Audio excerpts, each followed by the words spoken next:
Hey everyone, it's me, Arthur Cade, welcoming the fabulous Sophia Amuruso, the nasty gal and girl boss herself, to Behind the Velvet Rope. Make sure to check out the paperback version of her book, Girlboss, bookstores everywhere. Great, great stuff.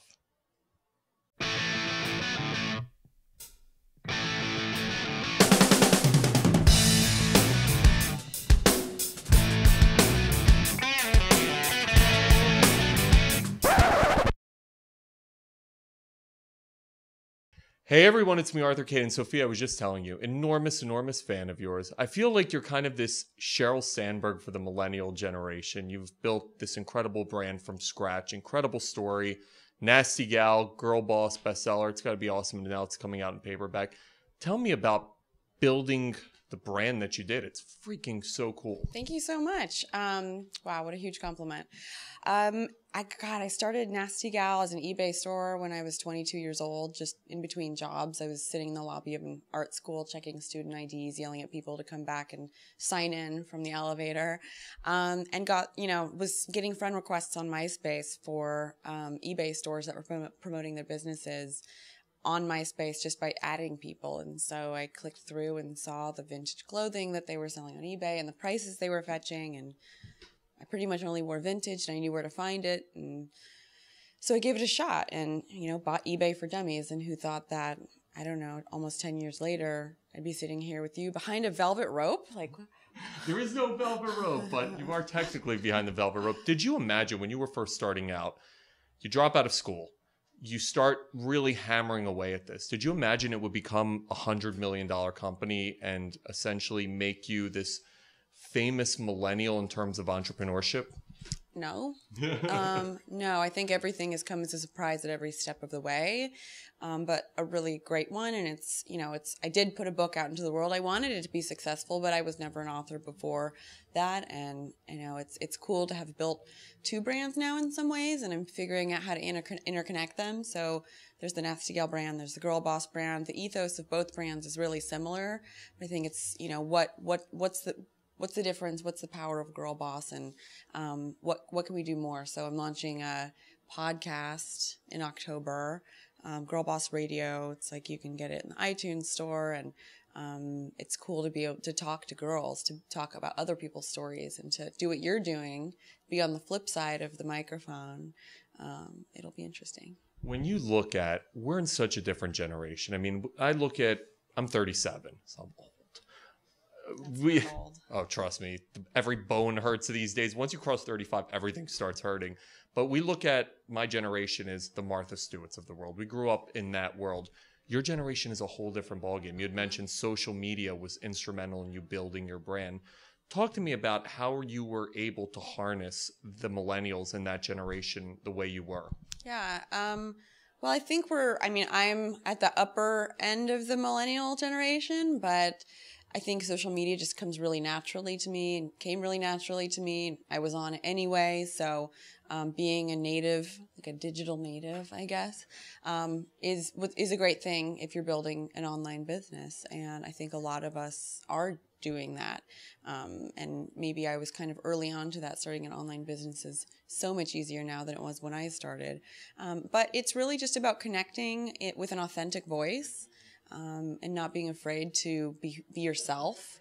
I think what really resonates with people are voices that have something unique to say, and I think it's a new time where those voices are being heard and celebrated more now than ever, and I'm happy to be one of them. With Girl Boss, you are absolutely declaring that voice, and so much of it is about how do you better yourself. How did you make the switch from being just essentially an online retailer to now creating that voice and molding it? Mm-hmm.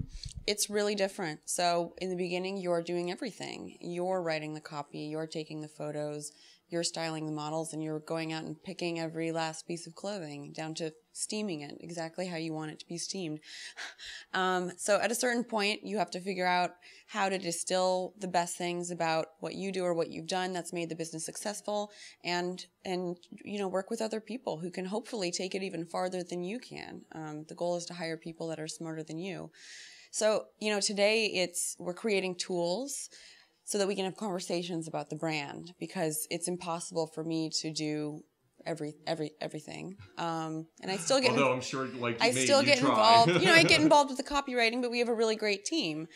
It's important to have objective tools, though, to have those conversations about. Otherwise, it's my idea of the brand versus your idea of the brand, and it feels very much about opinion rather than what the brand actually is. So having a document or whatever it is, we're building things so that we can all self-evaluate on whether or not what we're doing is executing against the value of the brand.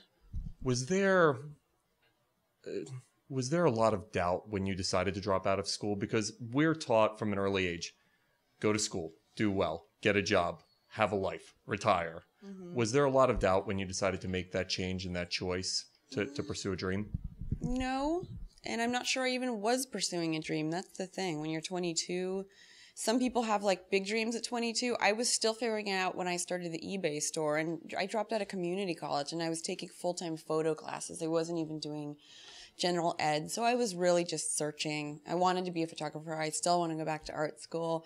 But I found this thing that I was good at, and I cobbled together enough talent to make, to have a brand voice and to shape Nasty Gal into something really cohesive that has resonated with people. And you don't know what your talents are sometimes until you try things. So it's important to be open to what the universe has in store for you. And, some people say, I'm going to be a doctor. They become a doctor and they're a great doctor.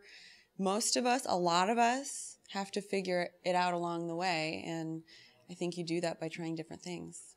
Have there been a lot of women, young women, who have come up to you and said, Sophia, we see you as a role model. Do you have advice for us as we either A, try to mold our life or try to start our own business?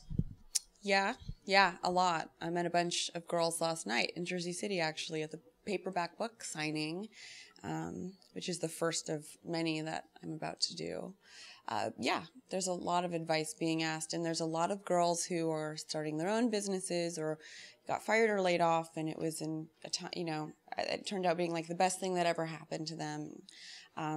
I just tell them to keep going and to know their strengths. There's things that I would like to be and be good at that I probably never will be, and to be self-aware with what those things are. You can get better if you work hard enough. And it's just about resilience. It's about bouncing back when, life kind of punches you in the face, and getting up and, dusting yourself off and being humble enough to just not waste any time and keep going. Where do you see 3, 5, 10 years down the line, not only Nasty Gal, but essentially your brand going? Mm-hmm. I mean, Nasty Gal is becoming a global brand. It's a really exciting thing. And Girlboss is another brand, and the two will merge. There should be Girlboss events, conferences, I don't know. It will be more than just a book.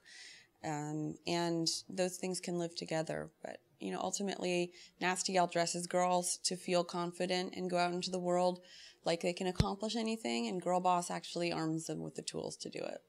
When you look at what the reaction was to your book, I remember when it came out, it was just awesome. I actually was having a conversation. I was at a bar randomly, and your name came up about, I want to say, a year ago.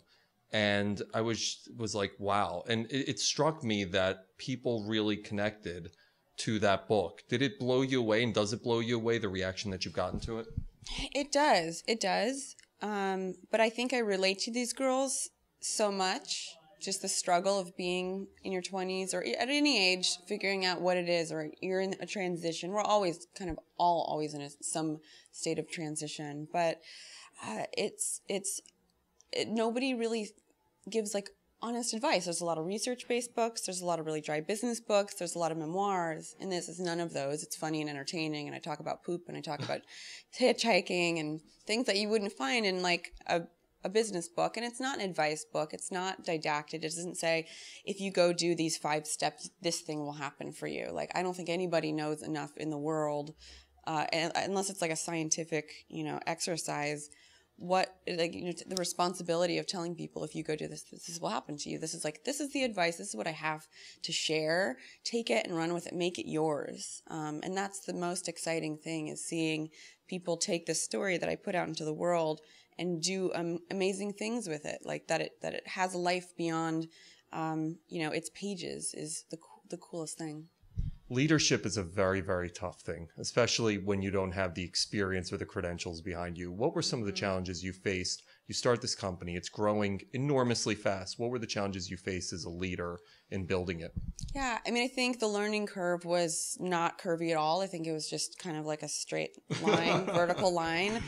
It would have been great to have experience as a manager before I started the company. There was a lot of learning that the company has absorbed along the way, and that's very common in startups. And I've had some really great guidance, and I've had some really great folks on my team, and I do today.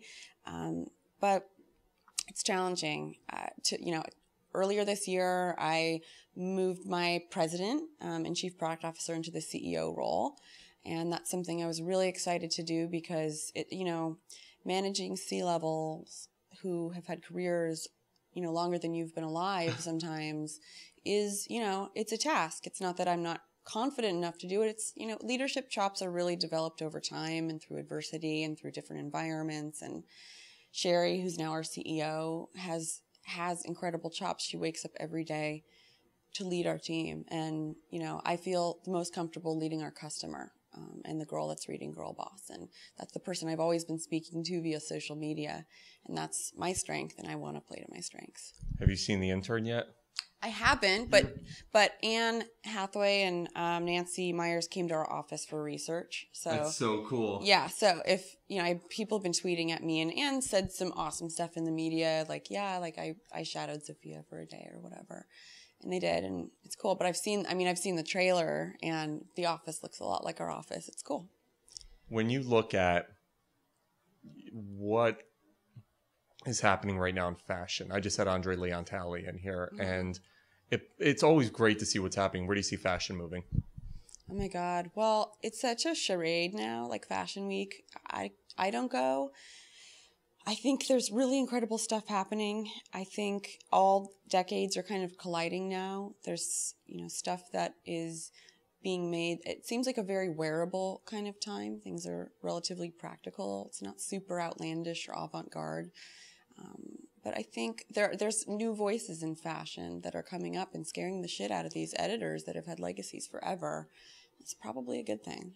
Congratulations on everything.